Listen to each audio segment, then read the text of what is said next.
within your own organizations.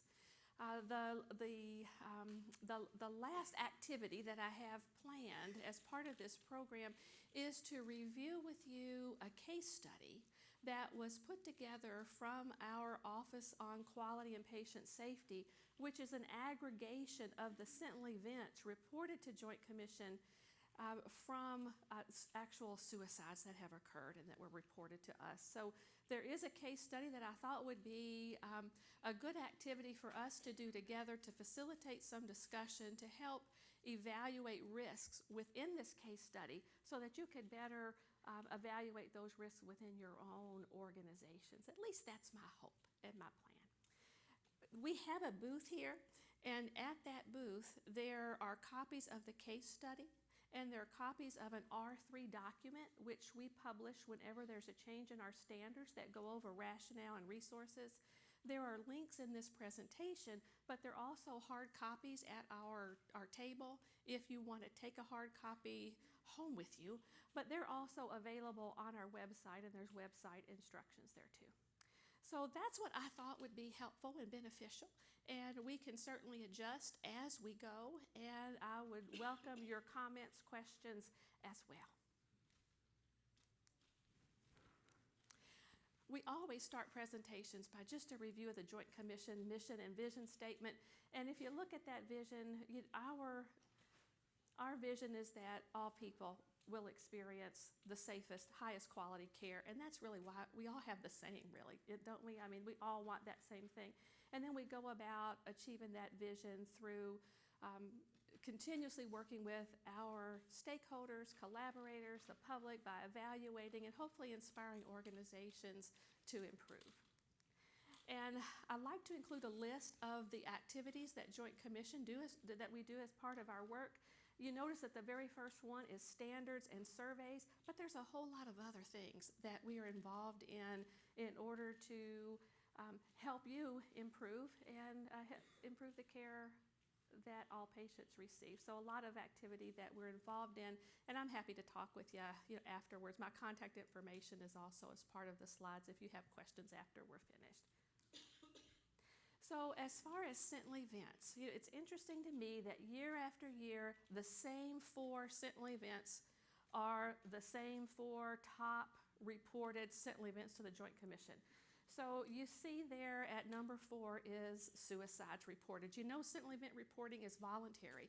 So we estimate that we only get about 5% of the sentinel events reported to us. So suicide is number 4. But unintended retention of foreign objects and falls, they usually are 1 and 2. We go back as our top reported sentinel event. Wrong site surgery, wrong procedure surgery, wrong patient surgery is within that top 4 as well. I included on the slide the definition of suicide that we use for our sentinel event reporting. So suicides reflected here can be while a patient is in the hospital, but also within and it runs around 50-50 as far as the sentinel events, whether they are actually in the hospital setting or after a patient has been discharged. I do have data for the first 6 months of 2019, and that is the bars at the top of that particular slide. So we still have unintended retention of foreign objects, probably on pace to be around 120 again at the end of 2019. Wrong site surgeries are a little below pace of 2018, so are falls. But suicide, you see that we've divided that up for 2019, so we're dividing the data between inpatients and then those patients that were discharged within 24 hours, suicides within 24 hours of discharge. And so we're already on pace with those reported suicides to have more sentinel events reported in that area for 2019. Folks at Joint Commission, some additional colleagues, looked at the literature and the data to try and get a more accurate reporting of the actual suicides in inpatient settings. And so there were some different databases that were reported, that were reviewed, and the conclusions there are that there is between 48 and 65 inpatient deaths that occur in the United States hospital per year related to suicides, and that 74% of those occur in inpatient psychiatric units. And so that comes to 3.2 per 100,000 inpatient psychiatric admissions. So in the medical surgical area, of course, it's less. And 72% of all suicides are by hanging in the inpatient setting. So thus, our emphasis on assessing and evaluating the environment for ligature risks. In addition to data we have on the actual causes of sentinel events, we also look at the root causes of sentinel events. And these root causes, you can tell from this data, they are consistent from year to year. Human factors, of course, being the number one root cause, followed by leadership.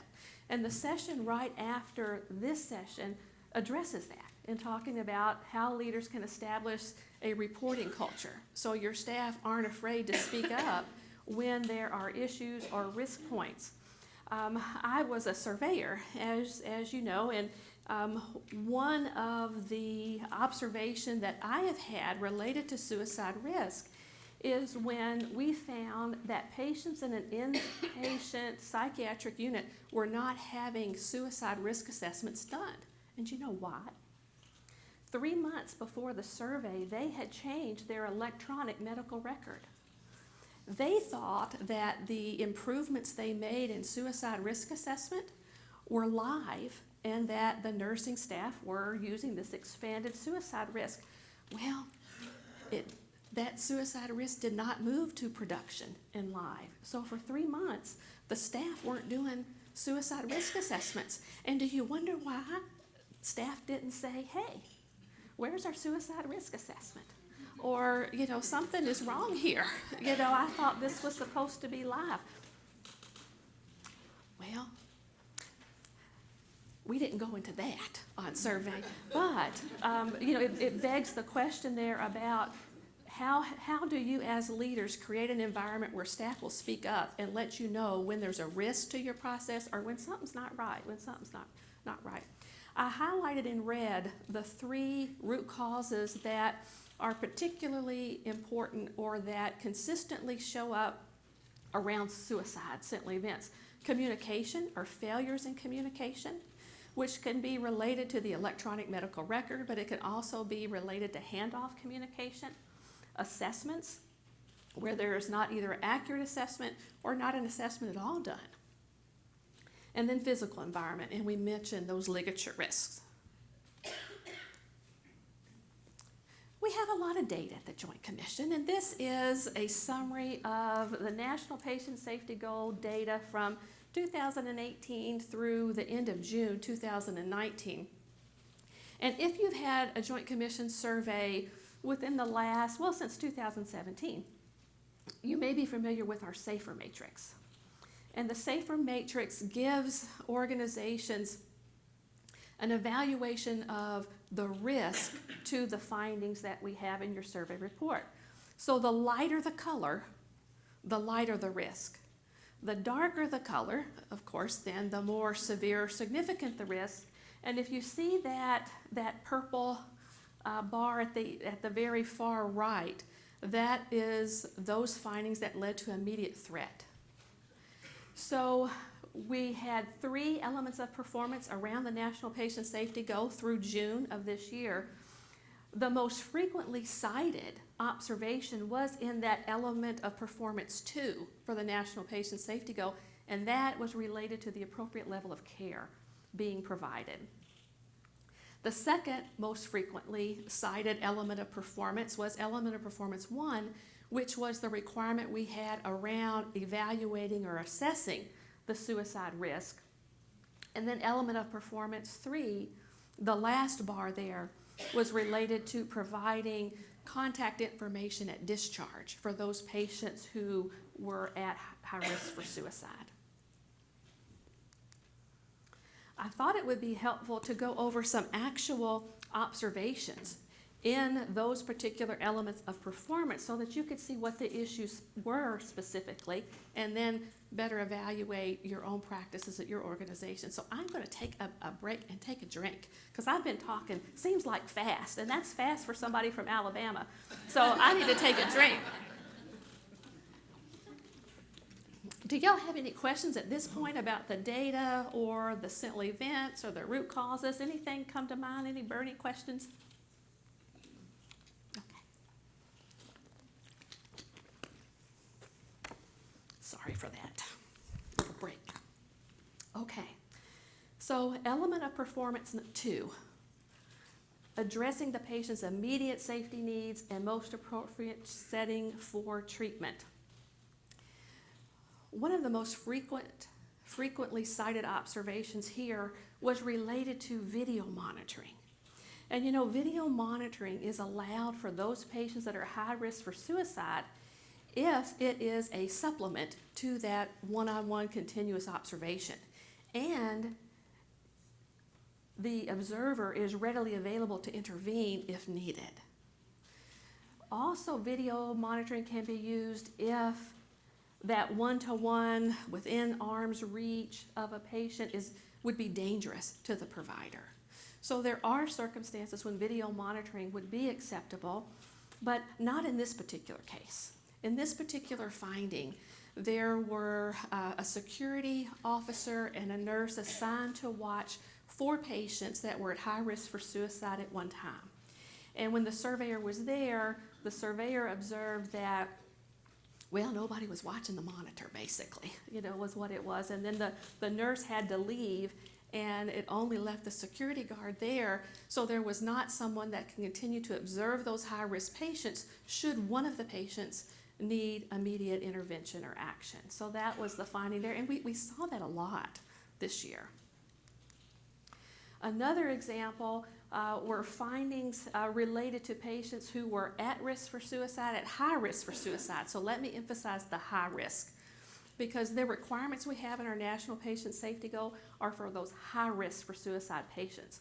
We leave low risk and moderate risk to you and your policies and procedures to address. So we're just talking about those high risk patients. And in this case, a patient was considered high risk for suicide, but those one-on-one and other interventions that the organization required to be provided to those patients at high risk were not done. They were in those every 15-minute checks like anybody else in the inpatient psychiatric unit. Another finding there around meeting immediate safety needs, appropriate setting for treatment, was related to a patient that was identified at low risk for suicide according to the initial screen in the emergency department. Upon arrival at the nursing unit, the nurses put the patient in medium risk precautions. However, the physician documentation indicated that the patient was at high risk for suicide. And that happens more than I would like to admit, where there's just the communication breakdowns that can occur. And I hate to say in the electronic medical record, because I'm sure they happen in paper records, but we're seeing a bit of a trend where folks don't look at other people's notes in the electronic medical record. That'd be a topic for another, discussion for another topic. For EP1, those requirements were around conducting a risk assessment. An example of findings here: a patient admitted through the emergency department, then went to an inpatient psychiatric unit. They were designated at a high risk for suicide, but there was no documentation that the risk assessment was continued or that there were observations done as would have been required in the emergency department. So as the patient got to the inpatient psychiatric unit, it was confirmed the patient was at high risk for suicide, but there was just no evidence, no documentation that same level of care was provided in the emergency room. Ooh, I shouldn't say emergency room, should I? Emergency department. Another example around that risk assessment was related to an environmental risk assessment not being conducted. In this case, in the emergency department, There were ligature risks in the room, but weren't addressed in the patient's care while they were there in the emergency department. I added in here our standard related to providing a safe and suitable environment, because prior to July 1st, if there were ligatures identified in the environment, they would be reflected in your report within the Environment of Care chapter. Now they are integrated into that National Patient Safety Goal. So the element of performance 1 in the National Patient Safety Goal now, National Patient Safety Goal 15, includes an environmental risk assessment, and so you would see if there are risks in the environment, you'd see those reflected in the National Patient Safety Goal. I included here examples of some of those ligature risks, because remember, over 70%, over 70% of the inpatient suicides were related to hanging. So we have particular emphasis around the ligatures.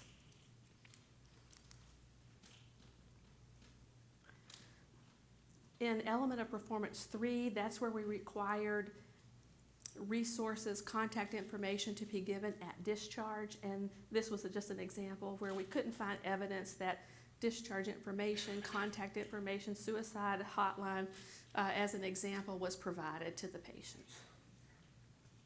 Another interesting point, I think, and it's a subtle point, related to National Patient Safety Goal and the evolution here.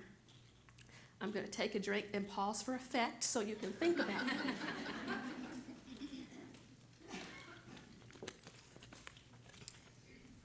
Is before July 1st, the National Patient Safety Goal was identify patients at risk for suicide.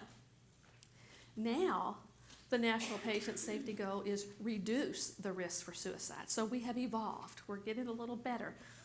We've moved from being able to identify them to decreasing the risk. And I have to share with you another point. And I wish I had a prize for the person who can figure this out. But there is an error in all of these slides. For National Patient Safety Goal 15, the slide reads 0.1, 0.1, or 0.01, 0.01, 0.01, 0.01, 0.01, 0.01. I noticed this last night in my hotel room that I added an extra 0.01. So those of you that are familiar with the manual, you know it is 15.01, 0.01, stop. So, I just was overzealous. I mentioned the R3 report that we have published that explains the new elements of performance for this particular National Patient Safety Goal. We have some paper copies at our table. They're available at our website, jointcommission.org. Under topics, there is an option for suicide prevention portal. And so this reference, as well as all of our FAQs and a resource compendium, is there on that website. So it would be wonderful. And if I was in your all's line of work like I used to be, I would be checking that portal regularly to see what else is available and what other clarifications that there might be. So the first EP here is related to those risks within the environment, as I mentioned.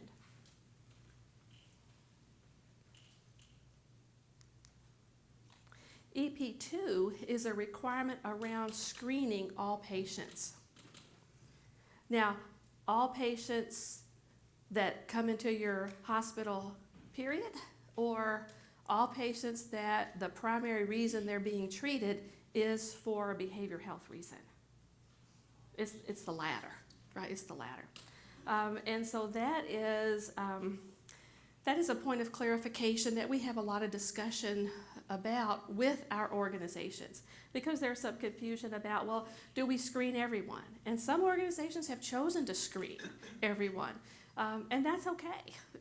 But it's not our requirement that everyone is screened.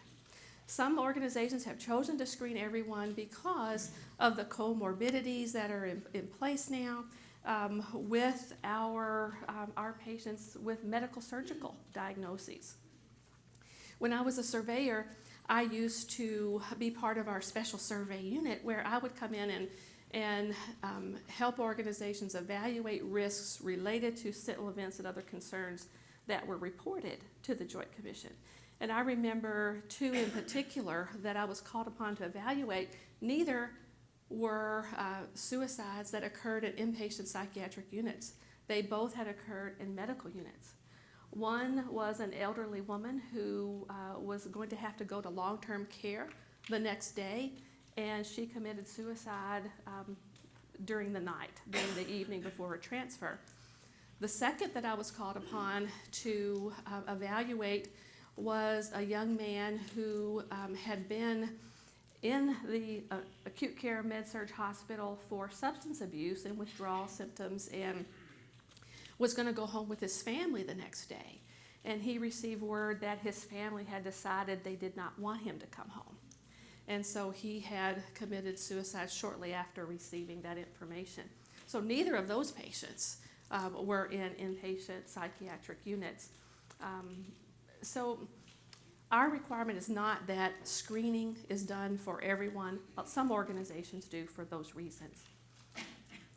EP3 is the requirement that we have to use an evidence-based assessment for those patients who have been determined to be at risk for suicide or positive in that suicide screen. EPs 1 and 2 can be the same tool if you choose, because some tools will have a screening and then the more in-depth questions for those at high risk. So some organizations choose to get at element of performance 2 and 3 by using the same tool. And then elements of performance 4, documenting the patient's overall level of risk for suicide and then what the plan is to mitigate that risk. Do y'all have any questions about those? Or about those patients to whom these requirements apply?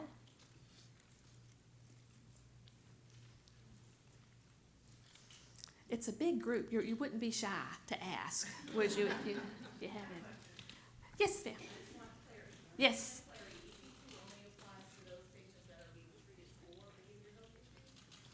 Yes, ma'am. The primary diagnosis. Yes, ma'am. And if you stop by our table and pick up that R3 document, there are some very, I think, very clear notes about when these situations or the situations for which this would apply. So I think that would be helpful to you. If we're out by the time you come, you can have my copy. Just come to the booth at lunch. Any other questions?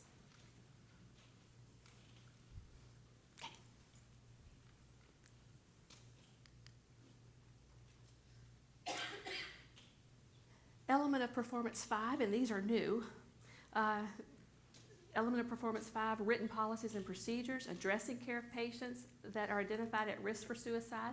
And again, even though we say at risk for suicide, we're speaking particularly of those at high risk for suicide. So that's where we will spend most of our time in looking at those patients at high risk for suicide. You can certainly, and most organizations do, will have policy and procedures that addresses what you will do for those patients at high risk, medium risk, low risk. That's what we see most often. We'll look as far as minimum content to these policies and procedures, that training and competence assessment of staff will be included, guidelines for reassessment, and then monitoring of patients who are at high risk. Let me ask y'all this. So you know that when we come to organizations, we evaluate ligatures within the environment. And you know that our expectation, particularly related to those areas in your organizations that have been designated to care for patients with psychiatric diagnosis, primary psychiatric diagnosis, their treatment is related to that primary diagnosis, that we expect those risks to be removed from the environment. What about patients that are at high risk for suicide in a general med-surg unit? What's the expectation then related to removal of those ligatures? Yes, very good. Yes. Remove what you can. But we know that that environment is not set up for inpatient psychiatric care primarily. So you remove the ligatures that you can. And then what do you do? Yeah. One-on-one observation is commonly, what we see because you're there with that patient to protect them in that environment. Yes, ma'am. So, written policies addressing the care of patients at risk for suicide, and then You want me to go back? high risk. The high risk piece, should the policy segregate that out to low, medium, high, or what is the expectation? We want to make sure that you're addressing those high-risk patients. What we see most often, because a lot of the tools that evaluate suicide risk will include these behaviors equal high risk, these behaviors equal medium risk, these behaviors equal low risk. So mostly what we see will be a stratification like that, but we are most interested in what we are going to look for is how you take care of those high-risk patients. Does that help? Good. Any other questions at this point?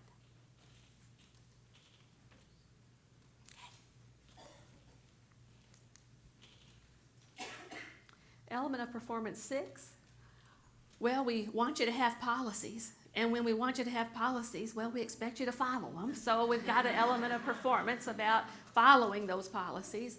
And then, just like with any design of new systems or even high-risk processes, we expect you to monitor the effectiveness so that you collect data, you evaluate, are those policies and procedures doing what you want them to do for your patients? So we would expect that now as part of our evaluation of suicide risk.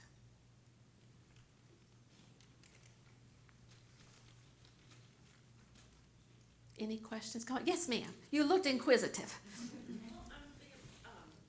I'm from an organization that also has a children's hospital. Oh. And are you going to ask me about children's risk tools that are evidence-based? no. Oh, okay. Good, because there's not I haven't taken care of pediatric patients, so I'm not. I know there's some adolescent tools and there's some iffy data on tools for those little ones, but please go ahead. Well, I wanted to ask, is there any additional information that needs to be considered for pediatrics and their parents? Of course, there always is, with those little folks. Now, what would that be? I would refer you to that resource compendium that we have in our suicide risk portal. And you get there, jointcommission.org. There'll be a topics tab. Hover over the topics tab. There'll be a drop down, and there's a suicide risk portal. Because I know the researcher who put together those resources, and she is very thorough. If there is anything there, I bet it's going to be in that resource compendium. There are also some resources that are part of that R3 document that I mentioned. That's also in that same place on our portal, and we'll have a few left over at our table if you don't have them. There may be something there. And if you want to give me your card, we have 2 ligature ladies at the Joint Commission that have worked with our expert panels that we have brought in the Joint like over 2 years to try and help us develop these standards. They may have some more specific resources around pediatrics. If you don't find anything in that resource compendium, I bet Emily Wells or Catherine Petrovic would have some ideas or information. But let's talk afterwards and make sure that we get you the information that you need, or the most current information, because when we first started this process back in 2017, well, we didn't really have a lot, but that has changed. As things have evolved, we may have more resources that I'm just not as familiar with. But let's connect and help you with that. Any other questions? I feel like I'm neglecting y'all over there. Are y'all okay? Okay. All right. Now we've talked about the risks, and our sentinel event data, associated risk, the requirements that we have, and now that fourth objective about developing the plan. And really that's going to be up to you. But some of the resources and tools that we have that I wanted to share with you, I've been talking about this portal that we have at jointcommission.org, but here's what it looks like. And so you can see some of the information that is listed there.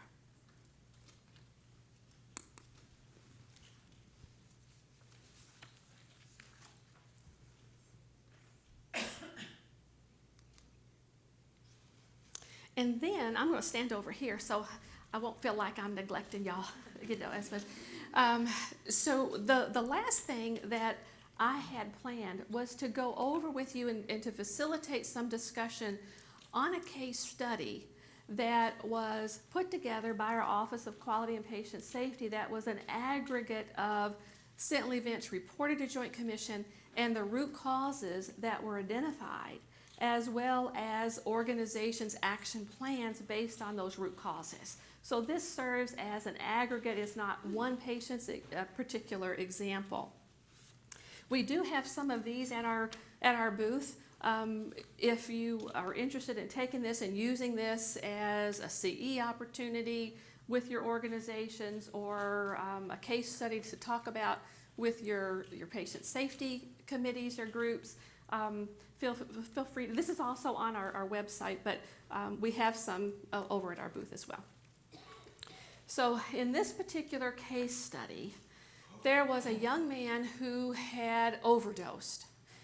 EMS was called, he was given Narcan, and he was brought into the emergency department. So far so good, right? So far so good.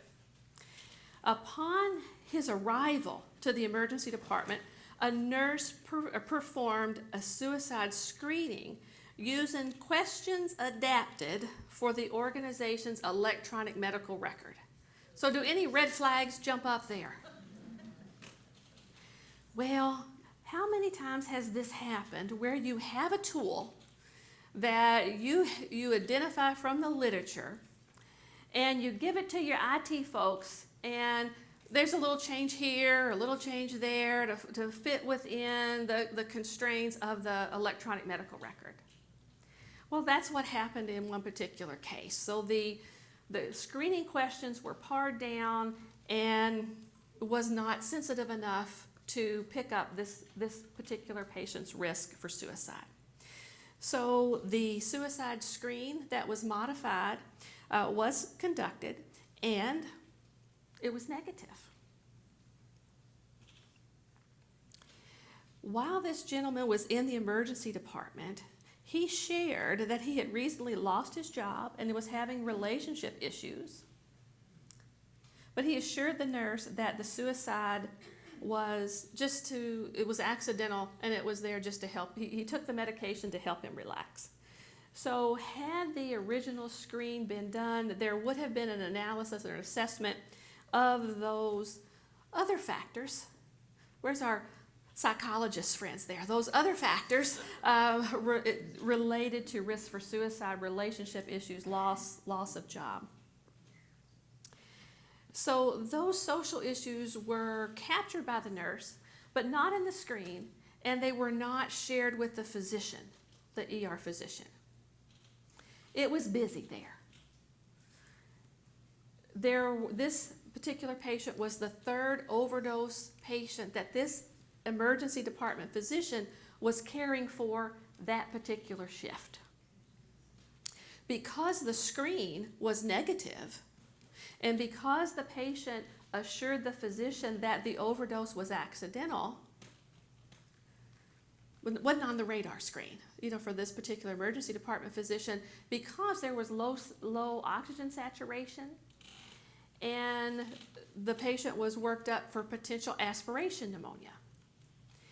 So the emergency department physician handed off the care to the hospitalist. There was no mention of the social factors that had been identified, because what was visible in this patient's encounter in electronic medical record was that there was a negative suicide screen. It was later determined during the root cause analysis that the patient had been to a sister facility just 8 months before with a suicide attempt and was at high risk for suicide at that point. But in the root cause analysis, it was determined that it wasn't easy to go back and access prior medical records. And it wasn't something that was routinely done, particularly when the emergency department's busy and when the initial screen is negative and when there are medical reasons to admit a patient. So the patient was transferred to the medical surgical unit to rule out or rule in aspiration pneumonia. There was not a prompt for a repeat suicide assessment because the medical record was set up that if the screen was negative, there was not a prompt to, you have to complete this portion of the admission assessment. The nurse could go in and pull over the admission assessment if he or she felt like it was pertinent. But because the original screen was negative and the nurse didn't go and look at the full recording from the emergency department, those social factors and risks were not picked up.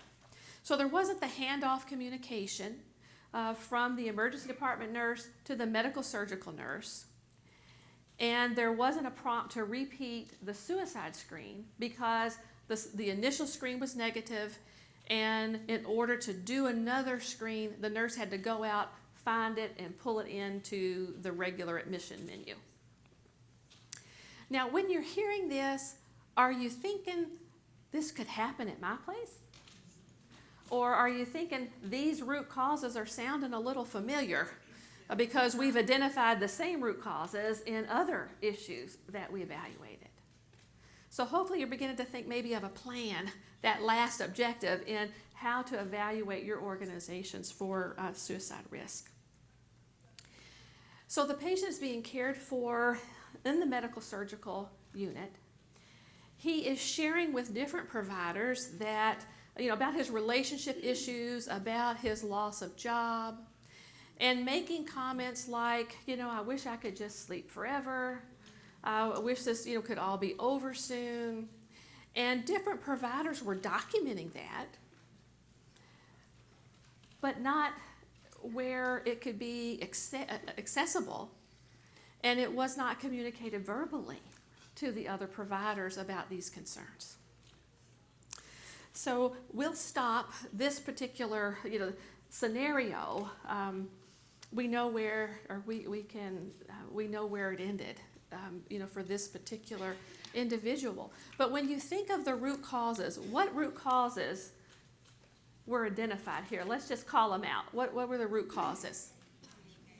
Communication. What kind of communication? There were a couple different communications.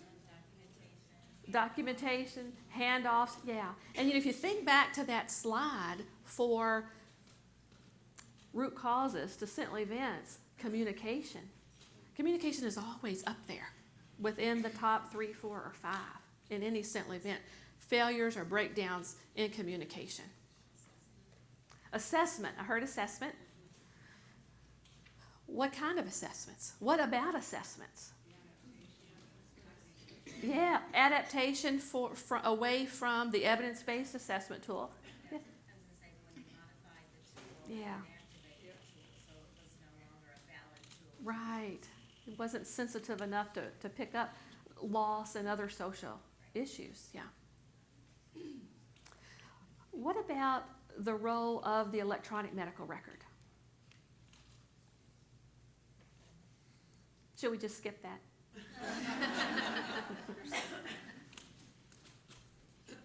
Well, there's limitations to the electronic medical record. There are several studies about the frequency in which professionals look at other professionals' records and notes. One particular that comes to mind reported about 5% of the time do we look at other discipline notes. Any other root causes that come to mind?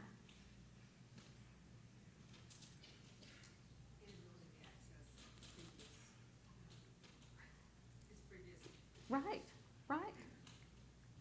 So, and so for those of you that didn't hear the related to electronic medical record, the inability or the lack of ease to access prior notes within the electronic medical record. So what this particular organization did, well, it's an aggregate, so several organizations, but based on those root causes, what these organizations did was, of course, they identified an evidence-based screening tool, an assessment tool, and they implemented those fully in the electronic medical record. They also looked at staffing during busy times in the emergency department and hardwired huddles, particularly in busy times, to facilitate verbal communication within the emergency department and those patients at particular risk or concern. They also worked to establish or hardwire a handoff communication process when report is given, whether physician to physician, nurse to nurse, unit or department to unit department.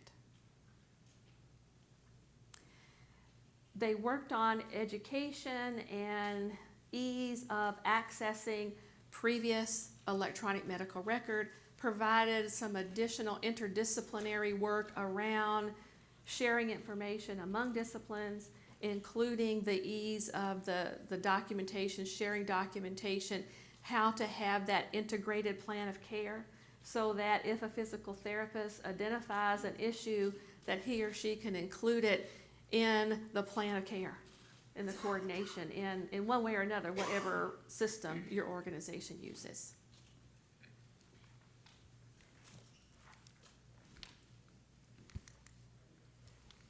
Well, I have saved 5 minutes for more question or discussion, which was my plan. What was my plan? Are there any questions, comments about any of our requirements around National Patient Safety Goal 15, old or new, sentinel events, root cause analyses, lessons learned, anything come to mind? Yes, ma'am.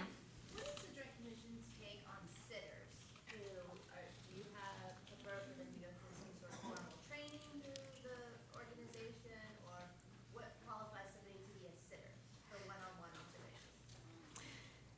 Good question. That is a really good question, and it depends on what you want that sitter to do.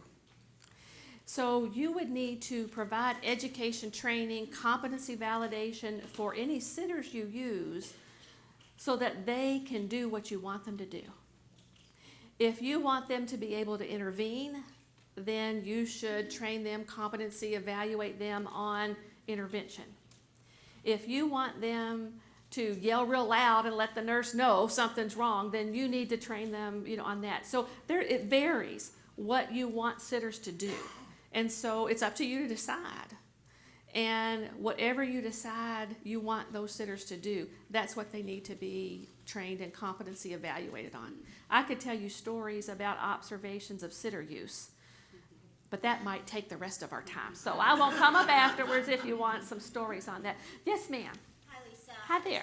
I just have a question about Yes, ma'am. your stories. Can you remember from your stories if the shower curtains are on a bar or up on top of the, you know what I mean? Oh, I'm afraid I do. I'm afraid I do.